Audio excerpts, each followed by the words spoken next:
Hey everybody, Johnny5 Alive here, and welcome to a video series where I showcase what I found to be the best in slot min-max build for one of the 12 Midnight Suns heroes. I will also give a quick review of all the hero abilities to show what other potential fun build options the hero may have, or reveal the thought process that ultimately led me to the one and only best choice to min-max said hero. Once we have given an overview of the hero, I will give a tier list rating in direct comparison to the other 12 heroes. We'll also mention what battle items and heroes synergize best with this build. This is a 1 of 12 part series. If you end up finding this video informative or helpful in any ways, please check the video description for a full playlist of my series for Midnight Suns, and also don't forget to like and subscribe. So let's get into today's hero. The hero of choice for today's video is going to be none other than Blade. Blade does come across as a damage dealer at first, specifically one that specializes in damage over time through stacking bleed on enemies. Blade can use his Make 'em Bleed skill card to add bleed stacks to his next 3 attack cards. His passive ability also gives him a 25% chance to apply bleeds. And lastly, you can mod his cards to also have bleed stacks by default. And because majority of Blade's attacks use the chain attack function, this means Blade can hit multiple enemies with one attack, spreading bleed throughout the entire enemy roster. It's important to mention that the bleed damage is based directly off Blade's current offense level, meaning the more champion levels you pump into him, the more damage the bleed stacks apply. The downside, however, the bleed stacks only tick their damage at the end of every enemy turn, and only for one stack of bleed, not for the entire stack combined. So it ticks for one, removes a bleed stack, and at the end of the enemy turn, so the enemies will still get their damage off. This also means the actual damage output from bleed alone is actually pretty abysmal, especially for a game that incentivizes you to finish the mission in as few turns as possible.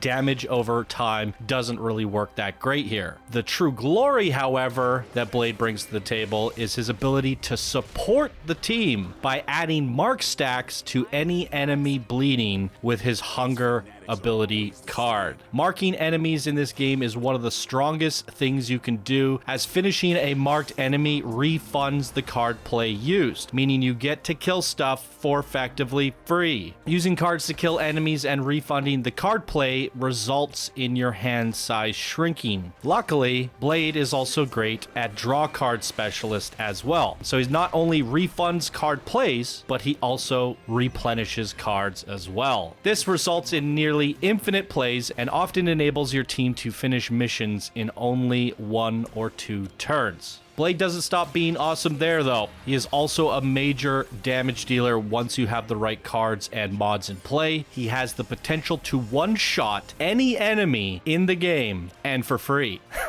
So let's check out my Blade build and fully analyze his kit. So after describing everything I said about Blade, putting him into the tier list in comparison to the other heroes, and because of his effectiveness to cause marks, which are one of the most invaluable things to do in this game, I'm definitely going to put him at the highest of the A tier. He's not going into the S tier because he cannot single-handedly clear a mission all by himself as successfully in one turn on Ultimate 3 at the hardest difficulty as the 4 that I have placed in the S tier, nor does he enable you to do it as easily as the other 4 do. And as mentioned, in order for Blade to actually apply bleed stacks, he has to hit them, meaning he can never actually apply marks to minions. He's only good at marking the big champion type enemies. Blade does bring a lot of DPS, a lot of card draw, and a lot of utility with the marks, so he's getting the highest of A tier for me. And then things change a lot once we go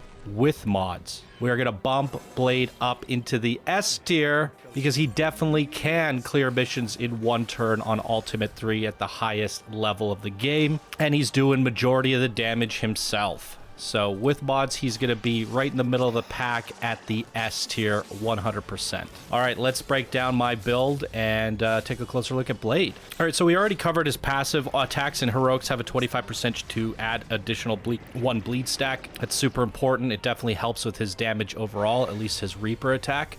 First thing I want to cover is the stats on the bottom right-hand side. As your champion level goes up, mine's only at 21 on Blade. I don't get as much use out of him as some of the other heroes, but your offense will increase, which will increase the damage of your bleed as well as your Reaper. So he's definitely a huge, he's a great character to invest in if you like the character. And the only two stats you really need to worry about on Blade is his crit chance and his crit damage. If you didn't know, crit chance caps out at 50% and crit damage caps out at 75%. So I still have 5% more damage to get up on him through the training yard. And then my Blade is basically complete. And from there, I just got to pump champion levels. You don't really need to worry about fortitude. He doesn't really need the block. He doesn't have any area abilities other than his glaive. So if you do end up deciding to use his legendary glaive ability, which is totally viable, you will want to pump power up. And the cap that you can get on power is 25%. So it will increase the range of that glaive by 25%. Resilience is, I guess, a nice bonus if you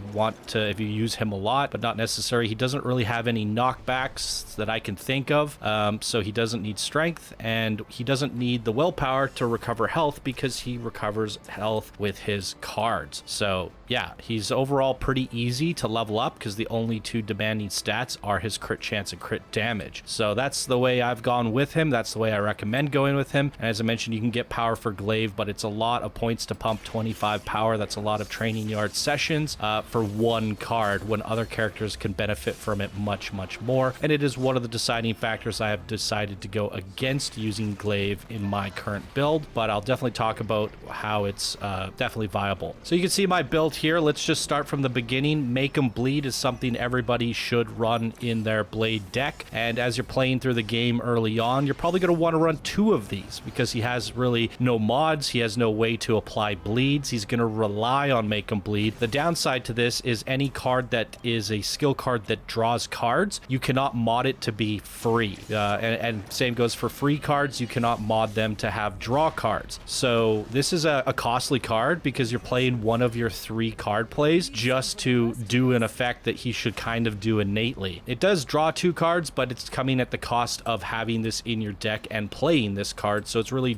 only drawing one additional card. It's replacing the card play with another card and an additional card. So it's really just draw an extra card and then it's applying the bleed that you're looking for. So in order to get a lot more value out of this card, I've modified it to be +2 heroism. And as you can see in the bottom left-hand corner of this card, it shows +4 heroism. And if you play a hunter that doubles the amount of heroism gained, this is going to be +8 heroism, basically filling up your heroism bar to the fullest. And it's important to have this as +2 heroism so that you have the required heroism to play his Daywalker. I like to build my characters so that they're not dependent on other characters. So even if I'm not running my hunter that doubles heroism, I can run him with any other hero and he still generates enough heroism on his own to play his own heroic cards, because he's also going to be throwing out other attacks that do generate heroism on top of that. So he'll eventually be able to play both Daywalkers easily. So you definitely need to make him bleed going, but I only run one in my deck because of the way I've modded my other cards. It's still nice to have, but you can even make an argument that you don't even need it at all, depending on how you like to play him. The additional bleed stacks are nice though, because they're going to increase the amount of damage that your Reaper does. So once you've popped your make a bleed, all of your abilities are now going to be doing bleed stacks, 2 bleed stacks for the next 3 abilities. Let's start taking a look at his abilities. So the first one I got in here is Reaper, and I have 2 of them, and they both have the mod Quick. Quick makes it so that it refunds the card play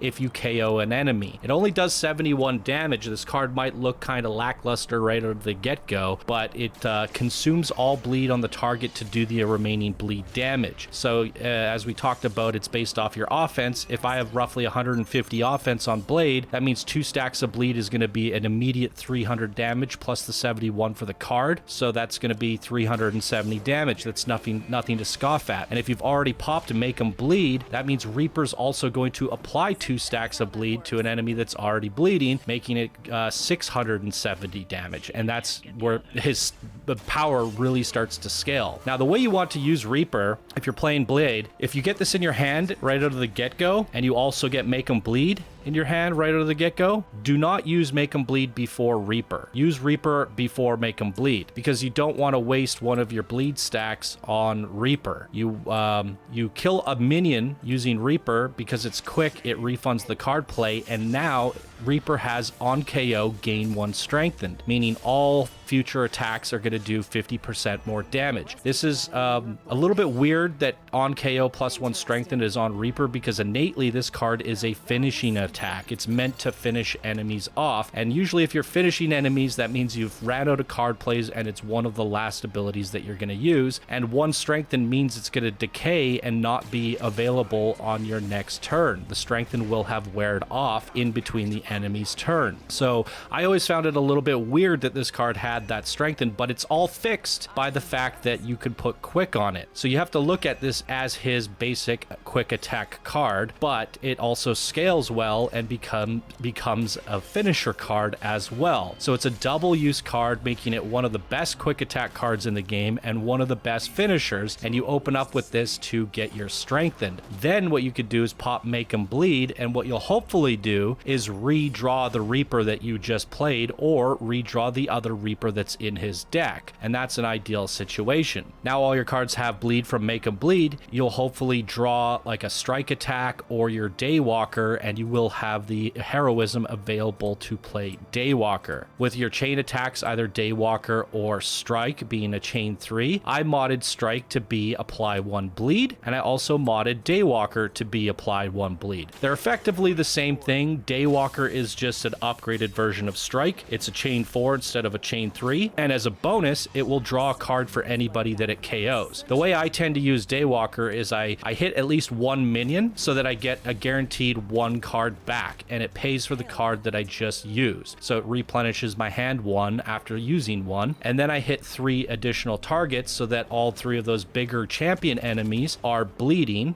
and it effectively does the same thing Strike does, but draws a card. Now the nice thing about Strike and Daywalker already having 1 bleed, if RNG's not on your side and you don't get Make 'em Bleed, and it's one of the reasons I only run 1 in my deck, you're completely self-sufficient now and not relying on Make 'em Bleed anymore. Make 'em Bleed is just going to increase the stacks from 1 to 3, but that's still important because those 3 stacks when using Reaper, and assuming your Reaper gets those 2, that's going to be 5 stacks, bringing you up to 750 damage plus 71, and now you're dealing with over 820 damage, and you're doing the strengthened amount, so now you're dealing 1200 plus damage in a single reaping. 1200 damage is nothing to scoff at. And last but not least, you have the hunger. Obviously, you've applied your Daywalker bleeds, you've applied your Strike bleeds, you've opened up with your Reaper giving you strengthened. Everyone on the battlefield is sitting there bleeding and injured, and now you get to pop Make 'em Bleed. Make 'em Bleed, apply mark to every enemy that has bleed, and recover health for every enemy that is bleeding. The health is kind of negligible because it's probably going to be played on the first turn. If you play it on the second turn, that's great too.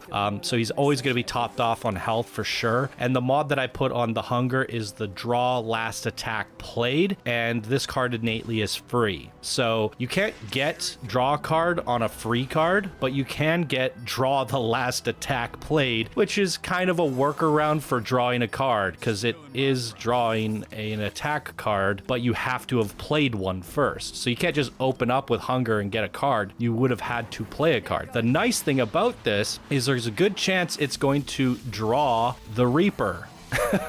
So if you got everyone topped off and bleeding and they're really, really hurt, Reaper's gonna finish off almost anyone, and it doesn't even matter if they're marked because it's quick and it's gonna refund the play on kill anyways. So you don't actually have to rely on the hunger to actually get your refund. What you can, the hunger is really only there to mark the enemies so your allies can get those kills and refund the card plays. Or what you can do is finish off an enemy with Daywalker, or use your strike and put all 3 chain attacks onto one enemy doing massive amounts of damage, and because they're marked, you'll get the card refund from killing them with a chain attack. So it gives you so much diversability here, and being able to draw those cards back into your hand is also super potent. And what's also great about this is you could use it in strategic ways where, say, you want to use a quick attack on a different character and do it again, the hunger could be used to draw one of your allies' last attacks played, giving them a little bit more of a marathon of their own. So that you can see how everything I have here plays into each other and why I only run one Make 'em Bleed. Most of my attacks are self-sufficient. I don't really need to have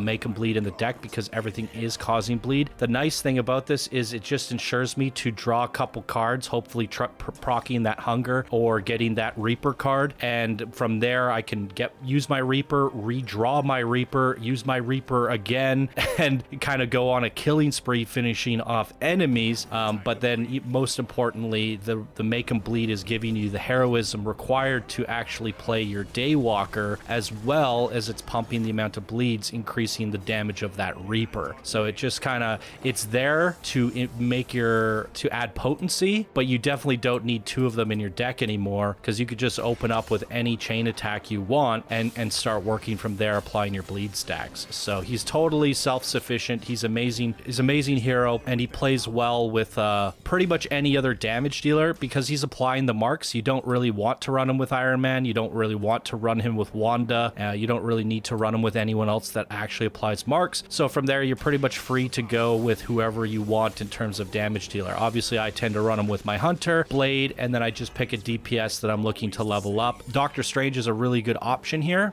because Doctor Strange is a support, but he doesn't apply marks. So generally when you're building your team, you kind of want someone that can mark, but then you also want someone that can DPS. So because he marks and he does DPS, you have totally room for Doctor Strange, and he's going to refund your card plays, and he's going to refund your battle items. He's going to give you more card plays. He's just going to be a really good pairing with Blade. Probably the best pairing you can have with Blade is Doctor Strange. And in terms of battle items, what kind of battle items would I run with Blade? Well, if you just want to do that much more damage, or you're early on and you don't have that many mods yet, I highly recommend you putting the Nanite Edge in. Select a hero, their attacks apply 2 bleed for 1 turn, and it's free. So it's effectively like popping your Make 'em Bleed, but it's not just for the next 3 abilities, it's for all the cards you use this turn, which is just great. And this actually stacks with Make 'em Bleed, so you're getting 4 stacks of bleed to all of your abilities for 1 turn, and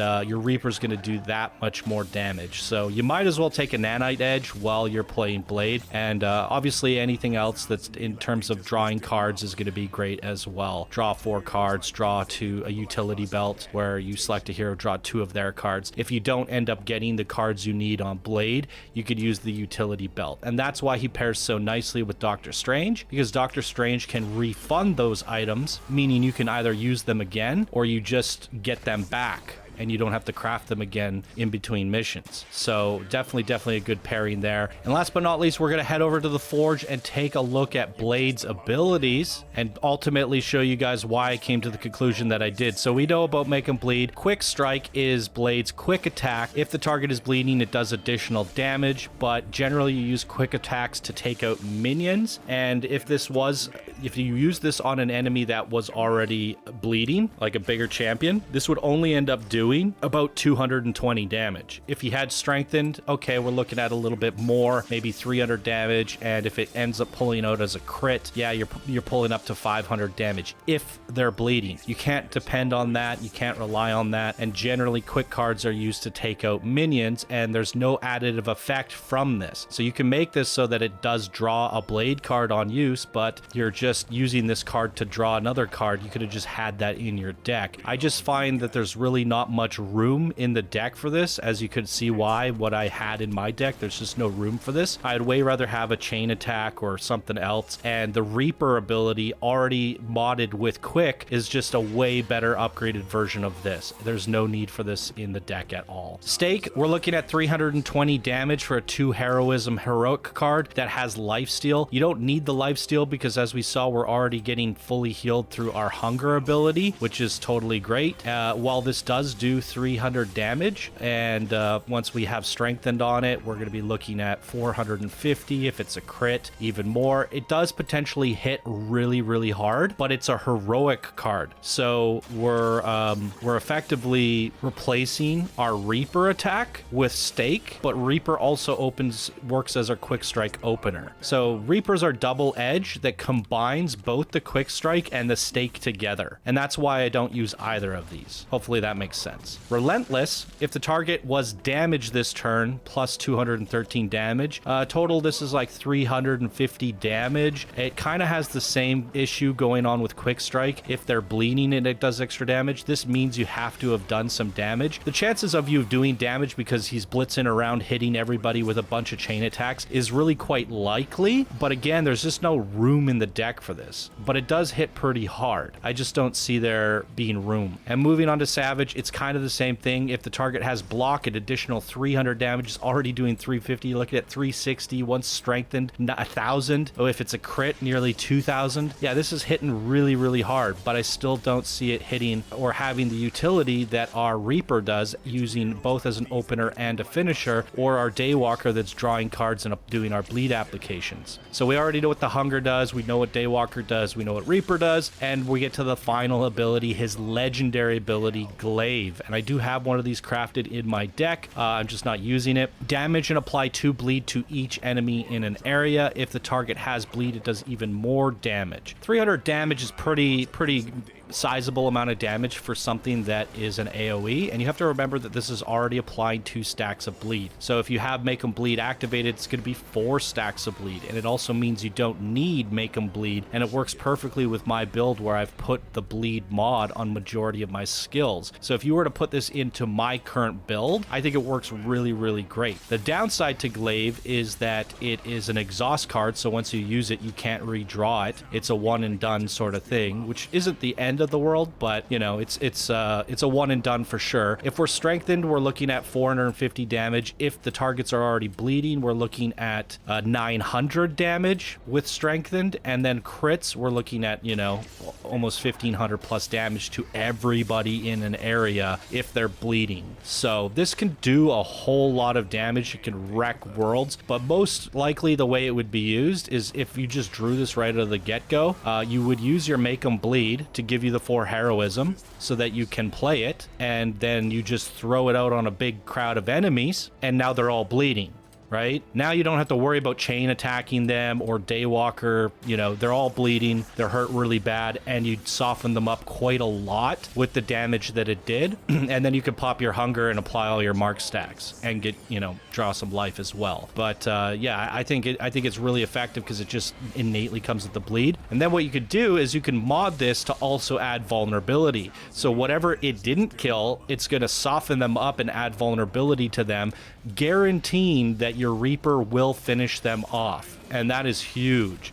So I definitely think Glaive is good, and if I were to run it, and I might run it, so I still have to get the mod vulnerability on it, I would replace one of my Daywalkers. The only reason I don't like running it right now is because I don't have the mod for 1 of vulnerability, and it's nice having 2 Daywalkers in your deck just so you have double the odds of drawing it, because right now I have a 1 in 7 chance of drawing it, or I guess 1 in 8 chance with Glaive in the deck, but having 2 of them, it's a 1 in 4 chance of drawing it when using Make 'em Bleed. That's great. And that means you got pretty good odds of drawing a Daywalker. You're going to draw more cards off of that. You're going to apply a lot of bleed stacks. So I like having 2 of these personally. You could mod Glaive so that it draws cards on KO, or draw a card for each KO, and then it's kind of doing the same thing as Daywalker, but better. In fact, theory crafting that now, if you got that mod, draw a card for each KO, it's better than Daywalker. But good luck getting that mod. It's going to take you a few legendary blueprints.